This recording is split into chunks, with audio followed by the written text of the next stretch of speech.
Hi friends, జ్యోతిష శాస్త్రంలో గ్రహాల సంచారాలకు ఎంతో ప్రాముఖ్యత ఉంటుంది.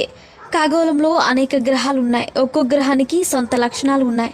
వీటిలో శుక్రగ్రహం ఒకటి. శుక్రుడు అనేది ఆనందం, శ్రేయస్సు, విజయానికి సంబంధించిన గ్రహం. వేద జ్యోతిష్యంలో దీనికి చాలా ప్రాముఖ్యత ఉంది. ఈ గ్రహం చాలా మంచిగా భావిస్తారు. అదేవిధంగా జాతకంలో శుక్రుడు బలంగా ఉంటే వారికి సంతోషకరమైన వివాహిక జీవితం, ఆస్తి, వాహనాలు, సంపద వంటి భౌతిక సుఖాలు కలుగుతాయని నమ్ముతారు. ఈ ఏడాది మార్చి 31న శుక్రుడు మీనరాశిలోకి ప్రవేశించాడు. ఆ రోజు సాయంత్రం 4:54 నుంచి ఏప్రిల్ 25 ఉదయం 12:07 వరకు అదే రాశిలో ఉంటాడు. అయితే దీని కారణంగా ఈ సమయంలో కొన్ని రాశుల వారిపై మంచి ప్రభావం కూడా ఉంటుంది. మేషం. శుక్రుడు మీనరాశిలో సంచరిస్తున్న సమయంలో మేషరాశి వారికి చాలా మంచి జరుగుతుంది.